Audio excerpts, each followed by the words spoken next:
O negócio é o seguinte, qual é a função da crítica? Todo mundo me fala, Gerson, você é muito crítico, você critica demais. E eu me pergunto, mas por que a gente não pode criticar as coisas?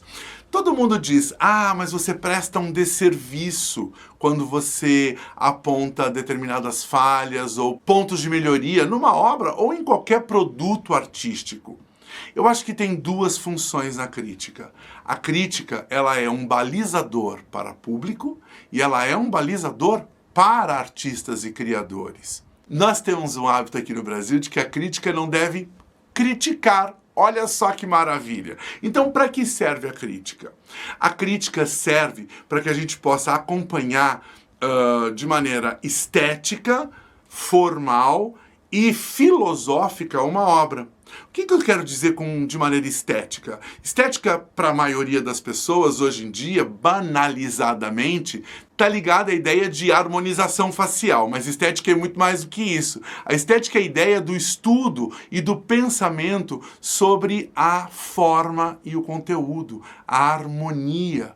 A harmonia do ponto de vista de linhas, cores, conceitos, processos históricos e o alinhamento disso com uma obra. Então, quando a gente pensa numa obra como, por exemplo, O Alienista, de Machado de Assis, a gente logo se remete ao século XIX. Evidentemente que eu posso pegar o Alienista de Machado de Assis e traduzir para os dias de hoje. Ou quando eu penso em O Homem de la Mancha, do Miguel de Cervantes, como obra literária, é uma obra literária do século XVII. Mas que foi transformada em musical nos anos 1960 e chegou aos palcos de São Paulo e do Brasil pelas mãos do Miguel Falabella agora, nos anos 2000 e tanto. O que a gente faz com essa obra? A gente vai trazendo essa obra para os nossos dias, estabelecendo um diálogo com essa obra. Então, quando a gente faz a crítica, a gente para e pensa, para que fazer esta obra?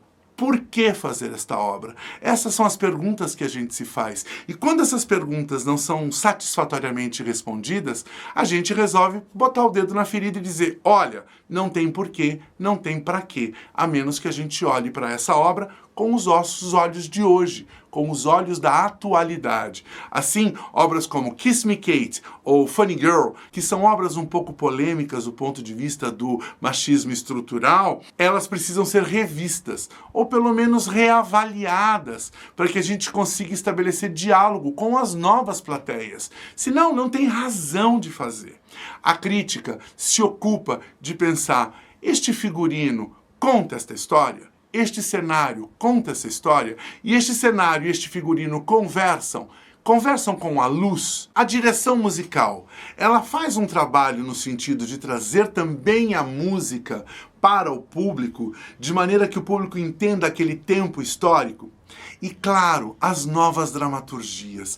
Muitas vezes a gente vai ao teatro ver um espetáculo, e musical principalmente, em que a gente vê uma dramaturgia que se diz nova ou original, mas repete sempre os mesmos formatos. Sabe aquele formato um pouco desgastado do artista velho sentado diante do camarim com umas luzinhas acesas, aí ele suspira e alguém diz, você está pronto para entrar em cena? E aí a vida dele toda passa diante dos olhos dele. A gente já viu isso em vários espetáculos. Funny Girl começa assim, mas não só. Elvis, o rei do rock, começa assim. Tarsila, a brasileira, começa assim. É um recurso que as pessoas repetem. Quando a gente olha para esse recurso repetido, a gente pensa, puxa vida, lá vai ele entrar de novo numa coisa que é tempo presente e voltar atrás e contar linearmente o passado. Só para que você entenda, esse é o formato que Machado de Assis usa em Memórias Póstumas de Brás Cubas. Ele começa Memórias Póstumas dizendo, vou contar minha vida de trás para frente. Daí a pouco ele faz uma piada e diz, não, melhor é o seguinte, vou começar de frente para trás mesmo. Então, ou seja, esta ideia de repetir cronologicamente uma vida, ela pode ser velha, antiga, desgastada. E a gente precisa procurar novas fórmulas. Como? Pensando que o audiovisual hoje já nos familiarizou com flashbacks, flash forwards, já nos familiarizou com narrativas simultâneas em tempos diferentes. Já nos familiarizou com planos de memória, planos de fantasia, planos de alucinação. Nelson Rodrigues fez isso em 1942. Então, a crítica tem a função de apontar para o público o que o público vai assistir e apontar para artistas de que maneira artistas podem mudar o prumo do seu barco, ora bolas. Se a gente pensar na Broadway, por exemplo, a Broadway às vezes estreia um espetáculo e se o espetáculo não vai muito bem, se as críticas apontam novos caminhos, eles fecham o show, trabalham por 2 semanas, 3 semanas e reestreiam o show. Uma forma da gente saber isso, ora, o próprio espetáculo Família Addams que a gente viu recentemente no Brasil não é o espetáculo que estreou. Cabaré é um espetáculo que teve mais de 6 versões diferentes, inclusive a cinematográfica. A gente vai atualizando. E quem nos ajuda? A crítica. Fique com a gente aqui no Teatro a Sangue Frio.